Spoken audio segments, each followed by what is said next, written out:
Adil Kak Talino, Bacuramin Kak Saruga, Basingat Kak Jubata. Salam olahraga. Jaya. Perkenalkan, nama saya Aga Erli Saputra, NPM 30118001, Prodi Pendidikan Jasmani, Kesehatan dan Rekreasi, angkatan tahun 2018 di SDKIP Pamane Talino. Baik, di sini saya akan menjelaskan mengenai pengertian latihan dan prinsip-prinsip latihan. Yang akan kita bahas pertama yaitu mengenai pengertian latihan.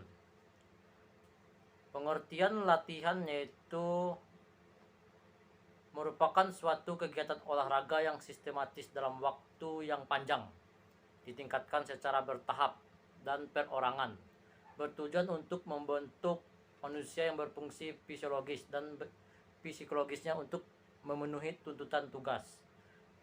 Menurut pendapat lain, latihan adalah proses yang pelan dan halus, tidak bisa menghasilkan dengan cepat, dilakukan dengan tepat.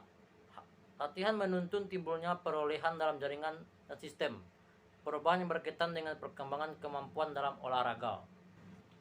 Masuk ke pembahasan yang kedua yaitu mengenai prinsip-prinsip latihan. Prinsip-prinsip latihan ini dibagi menjadi 10 macam prinsip latihan. Kali ini kita akan membahas 10 macam prinsip latihan tersebut. Yang pertama yaitu prinsip beban bertambah atau overload. Konsep latihan dengan beban lebih berkaitan dengan intensitas latihannya. Beban latihan pada suatu waktu harus merupakan beban lebih dari sebelumnya.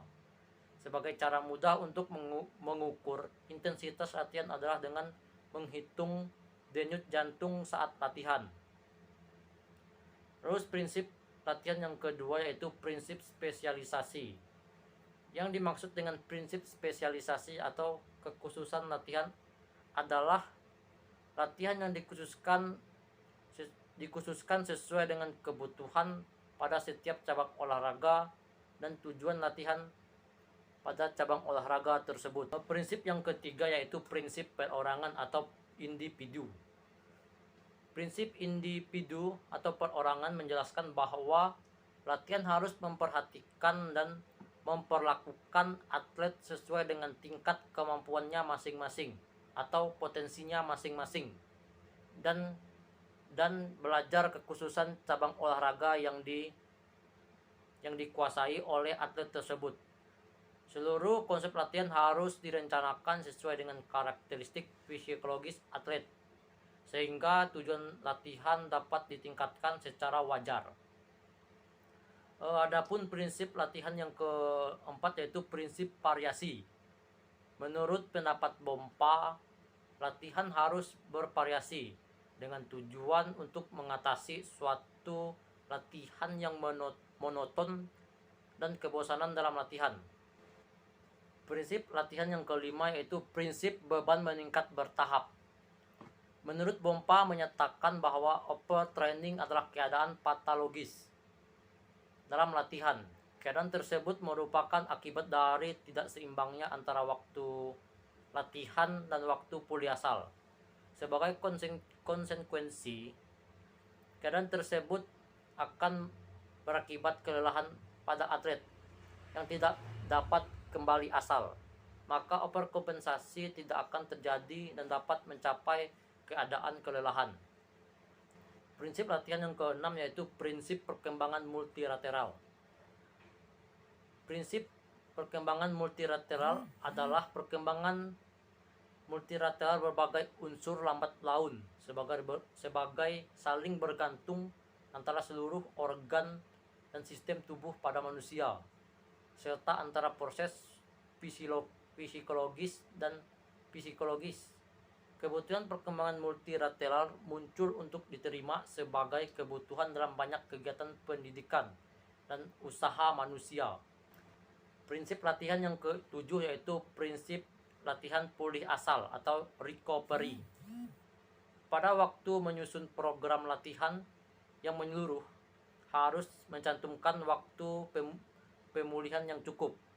Apabila tidak memperhatikan waktu pemulihan ini, maka atlet akan mengalami kelelahan yang luar biasa dan berakibat pada sangat menurunnya penampilan atlet. Jika pelatih memaksakan memberi latihan yang sangat berat pada program latihan untuk beberapa waktu yang beruntun tanpa memberi kesempatan istirahat, maka kemungkinan terjadi kelelahan yang hebat pada atlet atau overtraining. Dan bisa juga terjadinya cedera yang luar biasa pada atlet tersebut. Prinsip latihan yang ke-8 yaitu prinsip reversibilitas. Prinsip reversibilitas menjelaskan bahwa prinsip dasar yang menunjuk pada hilangnya secara pelan-pelan pengaruh latihan jika intensitas lama latihan dan frekuensi latihan dikurangi. Prinsip yang ke-9 yaitu prinsip menghindari beban latihan berlebih atau overtraining. Menurut Bompa menyatakan bahwa overtraining adalah keadaan patologis dalam latihan. Keadaan tersebut merupakan akibat dari tidak seimbangnya antara waktu latihan dan waktu pulih asal. Sebagai konsekuensi keadaan tersebut, kelelahan atlet yang tidak dapat kembali pulih asal, maka overkompensasi tidak akan terjadi dan dapat mencapai keadaan kelelahan yang luar biasa pada atlet. Prinsip latihan yang terakhir yaitu prinsip proses latihan menggunakan model. Bompa mengemukakan bahwa dalam istilah umum, model adalah suatu tiruan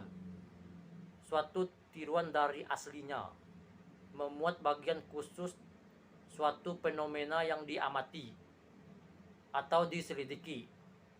Hal tersebut juga suatu jenis bayangan atau sama dengan bentuk pertandingan yang diamati melalui abstraksi, suatu proses mental membuat generalisasi dari contoh konkret pada saat melakukan latihan pada atlet tersebut. Sekian penjelasan dari saya mengenai pengertian latihan dan prinsip-prinsip latihan. Akhir kata saya ucapkan terima kasih. Adil Kak Talino, Bacuramin Kak Saruga, Basengat Kak Jubata. Salam olahraga, jaya!